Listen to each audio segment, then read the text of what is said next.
And welcome back. Joining us for our first conversation, as you mentioned, are representatives from the University of the West Indies Mona campus. And here on our couch is Dr. Marcia Rainford, who is the Science Education Lecturer, and Ms. Schontal Moore, who is the Coordinator for the Summer Online Program. Good morning, ladies. Welcome. Good morning. To open your eyes, whenever we have UWI here, we know it's good stuff that we're going to talk about. So tell us a little bit about the Summer Online Program. How did it get started, and how has it been doing over the years that it's been started? Okay, so the MEd Summer and Online Program, it's been around since 2000, and it got started because there was a need for students across the region who were not able to access graduate studies, for us to reach out to them, because it's part of UWI's mandate to reach out to the underserved communities across the Caribbean. So that's what we're hoping to do, bring value and quality education across the region for anyone who would like to pursue their master's degree and they don't have the opportunity to fly into any of the UWI campuses, whether it be Mona, K-ville, and St. Augustine. So we reach out to them virtually to ensure that parity. Yeah. And 4 years ago, what started out as the MEd Online program, in which we had offered only the master's degree. 4 years ago, we started, let's call it a sort of intervention in the region, in the sense that we recognized that there were some territories where teachers were not trained and in the system teaching, but they didn't have teacher training. And so we began to offer our Master of Arts in Teaching program part 1, which is really just a postgraduate degree in diploma in education. That diploma certifies teachers. And so 4 years ago we started offering this through the Summer Online program to various countries across the region. So we have offered it in St. Lucia, Bermuda, Cayman, Dominica, Belize, Montserrat, and of course in Jamaica. And so we're here this year because we have a student in Belize who is doing our program for the first time. Okay. Now, if what I'm understanding from you is that this is targeted perhaps for persons who do have their first degree in, let's say, biology, and they're in the classroom but they never learned methodology. Correct. That's what they would be able to attain with this particular degree. Yes, correct. Okay. And so we offer the program. We have 7 specializations, and we have always offered the program via face-to-face modality on the campus at Mona. But what we have done over the past 4 years is to offer it via a blended mode. So we are basically based at Mona, most of the lecturers are, but we actually offer it to all of these countries through the online technology. We use a platform. Schontal can perhaps speak a bit more about it. And we offer it, as I said, in 7 specializations. We have mathematics, English language, science, social studies, geography, history, information technology, modern foreign languages. Did I say English? Yes, you did. 7. Right. And what is so dynamic about the program, and this is where the University Open Campus comes in, we rely on them extensively to, as a support space for the students to come in, because there's some classes where we allow the students to meet as a cohort, a group, and so the open campuses across the region provide that venue for the students. The open campuses, they have the right kind of technology to allow, very good graphics and communication within the classrooms, because it's a case where the students are physically on the ground at Mona and they're being joined by students virtually from across the region. So that is what creates that kind of blended classroom. And it's very interesting because students are hearing about teaching in, say, Belize or in St. Lucia, how differently it's done, what are some of the cultural variations, and it's making the classroom a more vibrant and enriched space, and we really look forward to that. Yes. And I have to ask you, because I'm a student of the Open Campus, and I know that for me it was an easy sell, because as a millennial, I still call myself that, even though I'm 31 and old. You're still there. I'm very into digital, progression, anything like that. But there are still a lot of teachers, especially who've been in the classroom for ages. They might not be too sold on the idea of online learning. How do you push that to that kind of demographic? But even if they are not sold, the realities of their everyday living is driving that home to them even more, because you know, so many students who are studying, many of them are mothers, they are working, they have very hectic lifestyles, and they can't afford to leave their jobs to go to, and even if they do in the evening, it's very difficult. So those who do online education, I find that, you know, it's less stressful on them. They might not know it yet, but when they think about it, and even when we ask our students, because we try to, you know, find out from our students what the experience is like, and so definitely the reality is that online is the way to go. It reduces time. You're studying at your own speed, your own leisure. You know, you establish your own timelines around it. So when we're promoting the program, we say that is something that you need to consider. And certainly for those who live outside of Jamaica or even outside of Kingston, because you know, Mona is in St. Andrew, Kingston area, then it's really challenging for people to be thinking about driving in. So they have no other option except to go online if they want to further their studies. The thing as well is that certainly we have found in terms of the students who take this program, many of them are the millennials. They are the ones, the 30s, perhaps early 40s, but certainly tech savvy and very comfortable with technology, so that they really are not inhibited by this, you know, as perhaps some of persons in my own age group might be. But so they're very comfortable with it.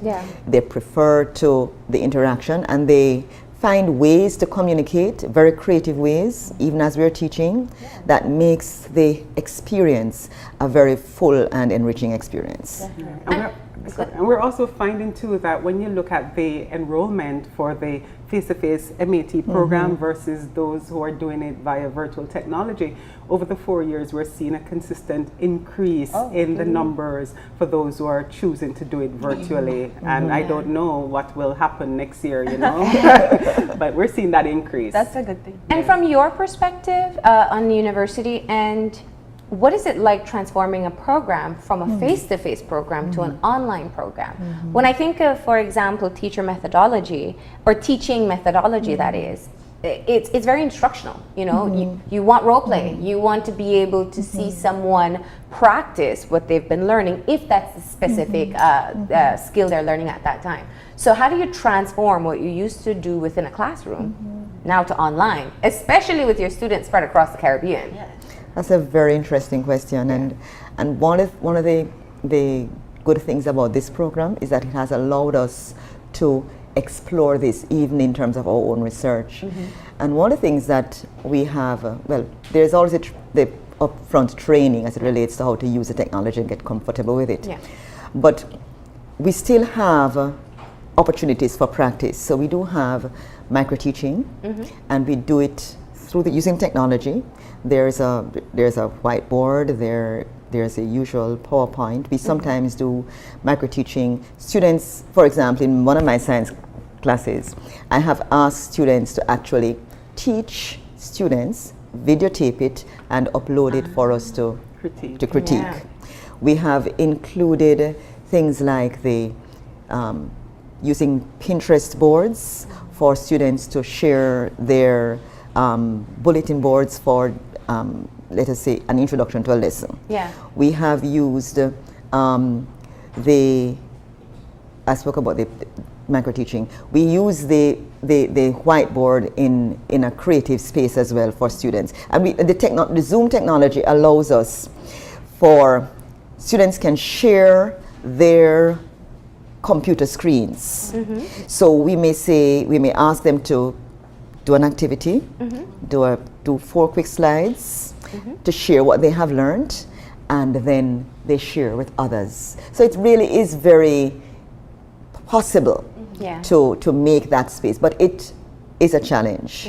And it's a part of, as I said, what the research that we are doing about, you know. And it's really a dynamic process, because when you think about what we do face to face, you just need to put a little bit more creative thought to see how you can bring it out in the virtual or online space. And that's something that we're always concerned about. We we invest heavily in the teacher training to give them ideas about how to make the classroom more engaging, more interactive, because it can't be boring, you know. And for example, in one of my classes, I also teach in the program, I've found that I've had to transform assessment radically. Before, you know, you would have students prepare something and they come to class and they share that. Yeah. What I've done now, I've asked students to actually create video or a website or a blog, you know, and they do that and they send that to the class, and we can bring them up one at a time and we can critique it. And I can't forget this one student in in Bermuda, who actually did a 3-minute video on how to teach students how to write effectively. And he role played in that video. He put on many hats. He became the teacher, became the student. And it was just a seamless commentary that was very interesting and engaging. And I looked at that and I said, wow. And then we have another student in St. Lucia who has come up with his own app, you know, to teach writing again. Wow. So yeah, so it's on the go. Students can download. Yes. So I'm finding that as we come up with transformative assessment and pedagogy, our students are responding in even more transformative ways and pushing the boundaries and the borders more than we had even imagined. What I'm hearing from what you're saying is something very important as well, because I think if you're thinking of furthering your education in teaching or in teacher education, if we're looking forward, we also need to provide teachers with the skills that you're now providing, which is we need to teach teachers to also teach online. Exactly. Is that also integrated in the program, or was it just a spin-off as you explained? Absolutely, because across the region now, the governments, they're mandating that, you know, all curricula be revamped to include technology in it. And so we are always up and up with what's current, and we think about what the teachers will need as skills to go out there. They're teaching students who are so into technology, that's their world. And if we are not responsive, then we're not going to reach the students, we're going to lose them, especially the boys. So definitely in the language education courses, we have factored technology as pedagogy in how we deliver, and we're encouraging our students to model our teaching practices, but more than that, to think about creative ways in which they can engage their learners, the current learners that they have who are so, you know, so closely wedded to technology. Okay.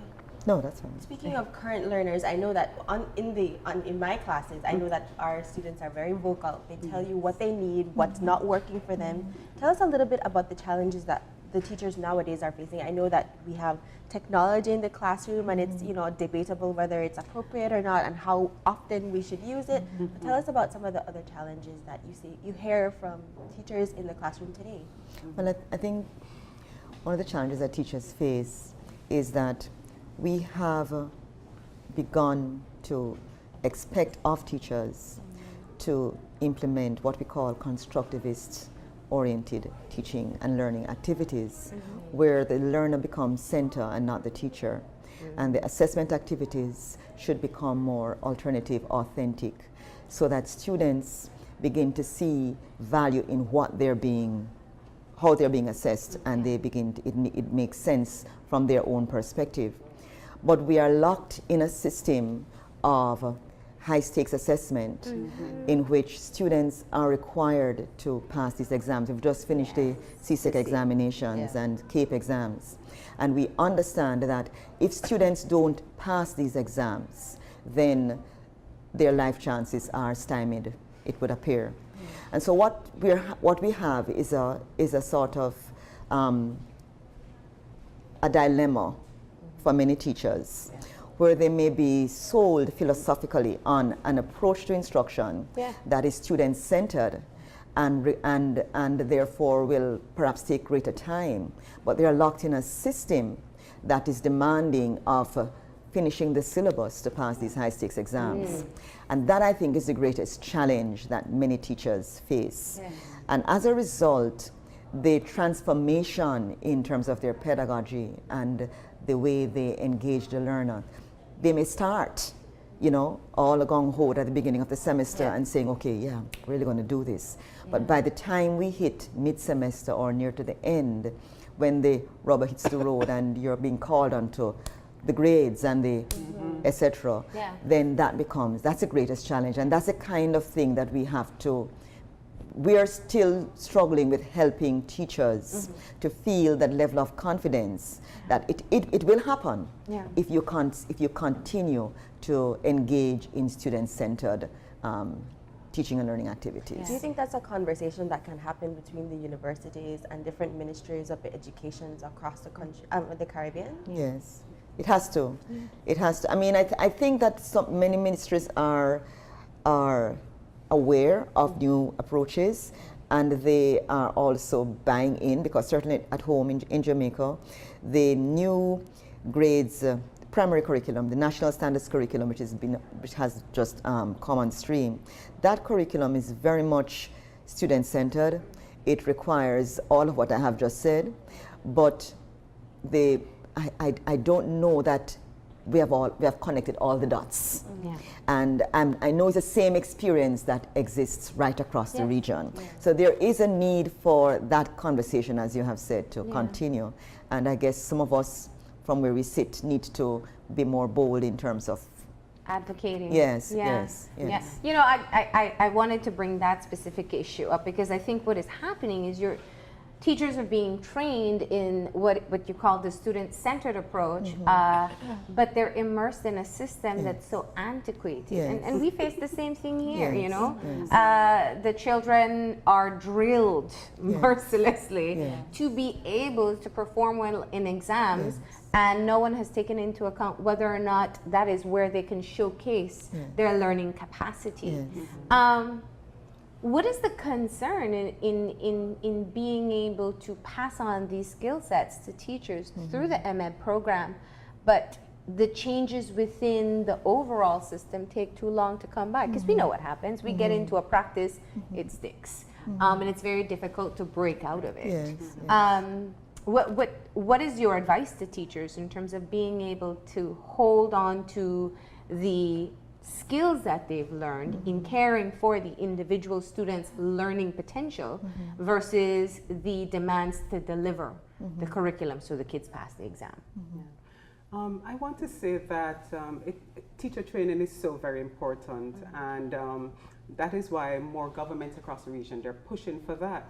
When you look at the case of the teaching of English, historically, because many of us in the Caribbean, we speak standard English, in schools, the thing was, if you're short of a teacher of English and you don't have someone who is trained in that area, let's pull in the geography teacher or the math teacher, because we're all speakers of English anyway. Anyone can teach English.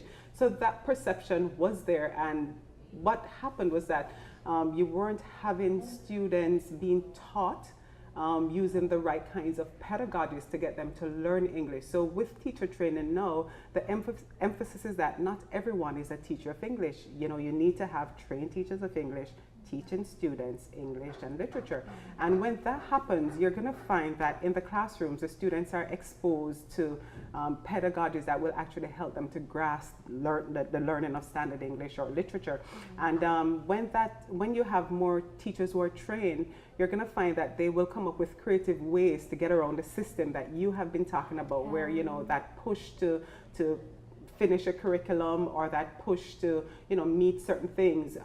A trained teacher of English will know how to balance the teaching, the content, so as to achieve the objectives. And also you have to realize sometimes you might be teaching a third form group, but the students in the class, they're not at third form level, they're still probably at second or first form. So there's a great disparity between the students. So is it that you are going to now push the teachers' third form curriculum and the students are not yet at that level? So this is where teacher training is so important, because it can, you know, over the years, those teachers, through training, they will now learn how to balance, how to, you know, break up the curriculum to ensure that certain things get pushed and certain skills are required within the student. So even if you're not able to cover the entire content range for the year, then the skills that you give to the students, they will be able now to go out and to access some of that content on their own. So teachers definitely have to learn to be creative. They have to think about the context of their classrooms.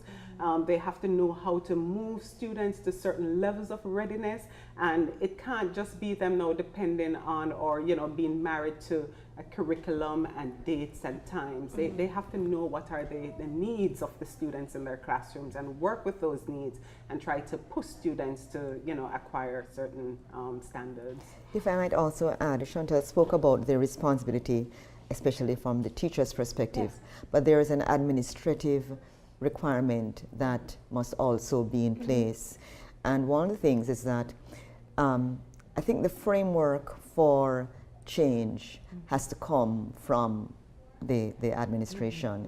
I think where principals and vice principals, the whole culture has to be one in which we can do something different. And I spoke about this tension between, you know, high stakes, low stakes assessment, etc. But there's another tension that exists between new ideas and what we have always done. So why do we need to change if we have done it? I went to school and I did my ABCs, I learned my timetables, and I etc. etc. So And you're I'm coming doing now, okay. right? I did okay and I'm doing okay. So why do you now come with something different? There's a sense in which that culture has to change, and for that to take place, there has to be a buy-in from the school administration to allow for newness to the sort of infect and spread, diffuse, if you mind, through the entire system. And that really comes through leadership. Where strong, confident teachers can push the envelope and push the system, then yeah, they'll do it. Yeah. But in a context where this culture of keeping the status quo remains, then you find that teachers will go in, even from a program such as ours, with new ideas, vibrant ideas, but they remain, it becomes stymied because the system doesn't, the culture doesn't allow for that to take Now place. that's a challenge, and you know, I love where we're going with the conversation, because it's beyond just the program. It's just talking education in general, but Yes. there's also the buy-in from parents. Yes. You know, Yes. parents want to send children to a school that performs well, and the Yes. performance is based on how they Yes. do in standardized exams. Yes, yes. And so, you know, my sister was looking for a preschool for a child. She went to the school, and the school said, if your 5-year-old is still crying after 2 weeks, she can't come back. She needs to wait until the next semester. And we are academically focused, so there's very little playtime integrated. And she said, Not no a bit. thanks. But there are many parents who would demand buy that that, from the yes, schools. yes. And I think that while an administration perhaps would be more open, the teachers would be skilled to be able to deliver new ways of learning. They're also under pressure from the parents who will enroll their children in that school. Now, having your experience across the Caribbean, do you have any examples as to how some schools or perhaps ministries of education are making this work? Yes. There are examples of schools that have sort of really shifted, and I can think of a couple at home, and this is why I'm sure that the administration is absolutely important in this process, where school principals are confident, and perhaps I should say it's in contexts where the principals themselves are very clear on what they know and want. And I can think of schools at home where the classrooms have really been flipped, and the technology has been introduced in schools to allow for students and teachers to use them openly. There are schools where there was once a time when, you know, children couldn't take cell phones into schools, but there are institutions at home where this has happened, and it's because of this understanding of teaching and learning. So there is success. I think as well that there needs to be, however, greater public awareness and sharing, because you know, if you go to the doctor and the doctor says to you, look, Marcia, you have diabetes and you need to change your diet or else you're going to die, chances are I might listen and I might, you know, do this. But we tend to sometimes feel that if the teacher says what is required and, you know, how you must proceed, I think I know a little better. And a sense, and that I think that there needs to be a sort of shift in how we view teachers and professionals and teacher professionals, and begin to listen a little bit more about from what we, from what we're saying. Yeah, definitely, Marcia. We're seeing in Jamaica the thrust for administrators in schools to meet. So principals, vice principals, they meet and they discuss, what is happening, what they would like to see. They hear about models of other schools that they can, take some of those best practices into their schools. Yeah. So I think we are already seeing the transformation among administrators where they're trying to respond to the current needs, they're responding to, what our parents' needs, and I think that is happening within the classrooms. But I want to also bring out that with the principals, they're now having more professional development training for staff at the start of a semester or at the start of a new year. And with these professional development sessions, they're trying to get the teachers to see new ways of doing things, more improved ways, better ways. And also within departments, say for example, science, certainly in English language as part of our training, we say to our teachers, when you go back to your departments, you're not going to be teaching the same old ways that you used to. Even if your department head is not supportive of your new methodology that you bring, you have to become like a teacher leader within that department and say to them, well, let's have sessions where we can share some things that worked in my classroom. It might work in yours as well. So we try to impress on them the urgency of sharing, of dialogue, modeling best practices in meetings for their own professional development. And I think the administration, because they have been meeting with other administrators across the schools in Jamaica, they are more willing and open, very receptive to these new and transformative ways of teaching. And I'm really glad that you brought that up, because it's good to have these issues at the forefront of our brain, but in terms of considering it in the actual program itself, I know that there needs to be some kind of course, a change management course maybe, perhaps, that could be integrated into the curriculum to ensure that the teachers, even though they might not have the confidence, they have the capacity, the skill to be able to impart it to their school. So how much does the curriculum consider that aspect of it, the advocacy, the change, the skills to implement that change? We know that for all of our courses, whatever programs we have, we're always looking to revamp our courses to bring in transformative technology, transformative pedagogy, because we know that you have to respond. Teaching is not static, neither is a classroom, and so you always have to examine the context, the culture of your classroom, of your institution, and come up with responsive ways of reaching your students. So yes, it is happening within our courses and programs at UA. And one very important way in which we ensure that it happens is all our teaching programs involve an action research component to the training. And action research really says it's a problem that you want to do something about. So you want to change something, and it's usually a problem that is within my control. So we encourage and we have infused action research, not just in our practicum courses, but in many of our other courses. And the whole idea is that teachers will become more aware and understanding of how it is that as the classroom teacher, I can do something about what I see. So it's about helping the teacher to identify the problems that he or she has control over and put steps in place to make those changes happen. And so we have incorporated action research as an important component of all our courses. Certainly in our practicum courses, our teachers have to do an action research project. The expectation is when you go back to your schools, you continue in this mode as teacher, as researcher. And it's going to be evolutionary.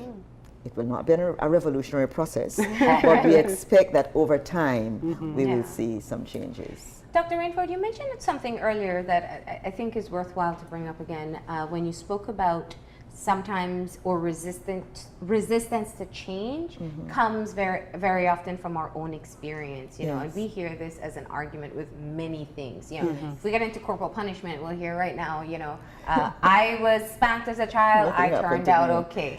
I was taught this way, I turned out okay. I was pressured for standardized tests and I turned out okay.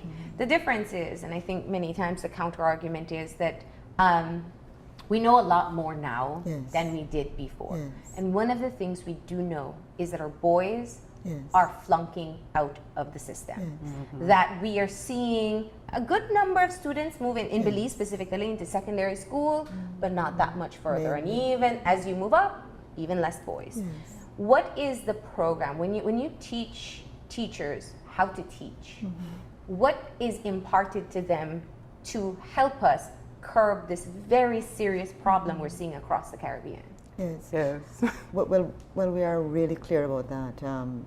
The research is really showing that boys are turned off school very early, and a number of them somehow between secondary school and tertiary, they lose it. Enrollment at University of West Indies points to the fact that we have more females than males in many of our programs. And so what we try to do is, as Schontal spoke earlier, to help our students to understand that boys and girls are different. They're different creatures. Yes. And we cannot use the same approaches with them. Boys are very active, and you need to cater to their activity. There was a student I taught once, and I didn't understand it then when I was teaching, but I had the good sense not to trouble him. He never sat in my classes. He was always moving. He never sat. But if I said to him, I'll call him Wilson. I said, Wilson, so-and-so in the middle of the thing. And he said, yes, miss. And he would be able to answer. And when I recognized that, I left him alone. So he was not the learner to sit down and do it. He was always moving and learning. And so I have always used to say to teachers that you need to recognize that boys are different, and you can't put them in the same box. So the examples, the opportunities, the technology has to work especially for you with the boys, or else they are going to be bored and turned off. You have got to get them to, recognize how important it is that, we can't lose our boys as we have, So yeah, and Marcia, one of the things that we stress when we're teaching the language educators to go back to the classroom, we say to them that you have to engage in careful planning. If you don't spend the time to plan, you're not going to know how to manage that classroom space so that all learners are engaged. And I find that teachers need to take planning very seriously. They also need to take lessons from observation. What is happening in my classroom? Fine, but you need to know how to fix the problems in your classroom, and you can learn that by looking at other classrooms to see how other teachers are dealing with that, and need to have a conversation going within the school and even outside to other schools to share best practices and ways in which they're reaching the boys. And we're finding that in teaching it's a majority female dominated space, and as females we do not always teach with the boys in mind. You have to go in that classroom as a female teacher knowing that you have boys within your classroom, and you have to modify your lesson to make sure that you're reaching them.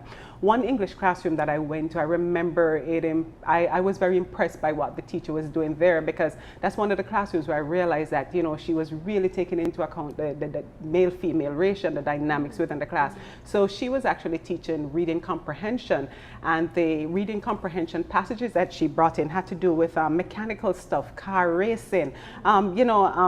They have the Dover race in Jamaica from time to time. So she brought that kind of material into the classroom. She also had the students doing assignments in shorter chunks, not extended time, because boys tend to want to do things. Their attention span is not always as sustained as the girls. So she was doing that with them. She had the boys as leaders. She deliberately say so-and-so you're going to be presenting. She also self-grouped so that you would have a combination of boys and girls. So she was taking many things into account before she delivered that lesson. And as a way of treating with the issue of boys dropping out, more teachers have to engage in careful planning. They have to observe. They have to have conversations with other teachers to see what is happening. And it has to be a real concern for them, because some teachers are just not aware. They're just teaching like nothing matters. But you have to survey. You have to be aware of the dynamics in your classroom and do something about it. You have to be committed to the profession. My final question just has to do with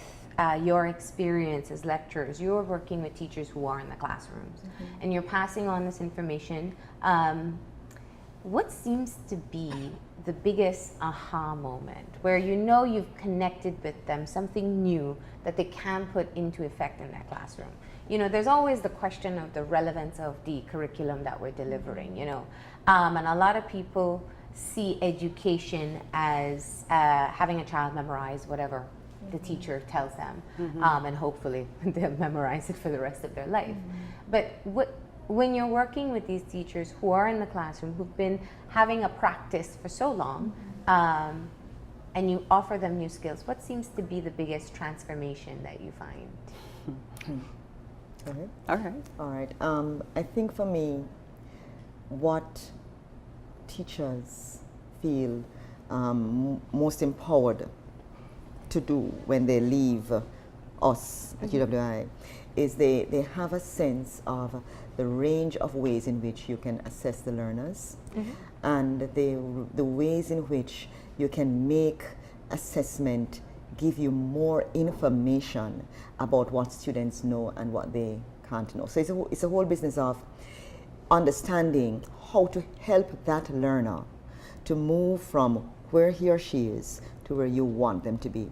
So this business of feedback and to help the learner. So the learner is about here's where I want the learner to be, here is where we are.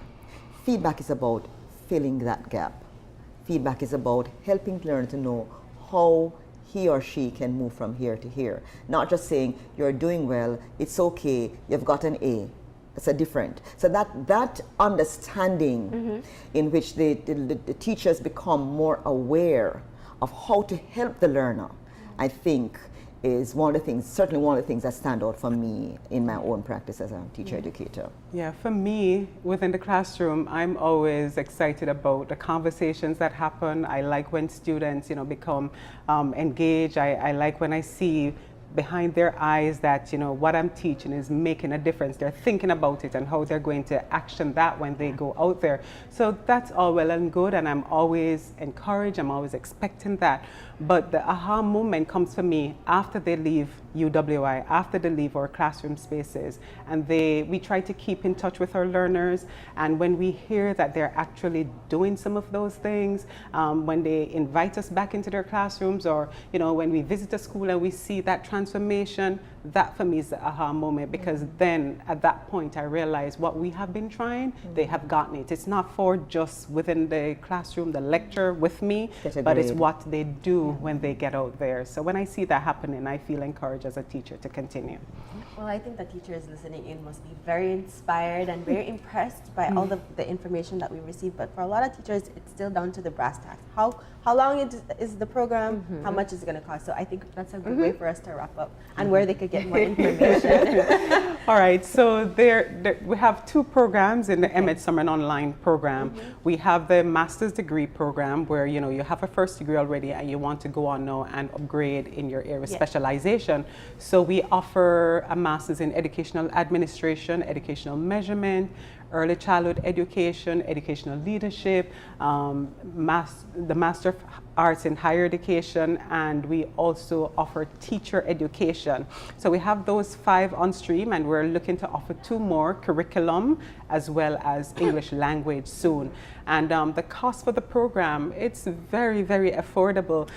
We have looked back at the economic climate over the last 2 years. We have been noticing that, because since the recession, they don't have enough money necessarily to, pay for an expensive program. So we have revamped our fees, and we have actually come away with in Jamaican dollars, or maybe say, let's work with US. We're probably looking at around anywhere between, say, 3,000 to 4,000 US for a 2-year program, so that is very affordable compared to other places. Right. And and that's for the master's program. And with the teacher education program, the teacher certification program, that's 1 year, and Marcia already outlined the specializations that we have there, and it's definitely along the same level in terms of cost, and it's just a year but that one, because of the practicum component, the added support and so on, it costs the same as the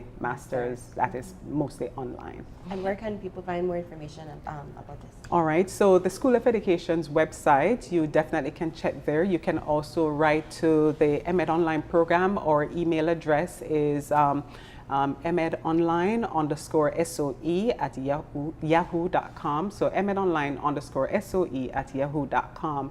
If you just send us an email, you will have all the information coming back at you. We think about the most frequently questions that people will ask, and we have that kind of prepackaged email to update you on the program. Yes, thank you. All right. And the UA Open Campus, Yes. Lisa Rock, Right there. Jane Bennett, those are persons that you can contact here in Belize to get more information on our programs. Thanks. Thank you. Yeah. Well, thank you for stopping in. We know this is the end of your visit while you're here, but we appreciate having this conversation with you this morning. Thanks And for best of having luck. us. Thanks for Yes. inviting us. Thank you. We're going to go ahead and take a break. When we come back, we'll be talking about the See and Taste Belize Festival. So stay tuned. Thank you.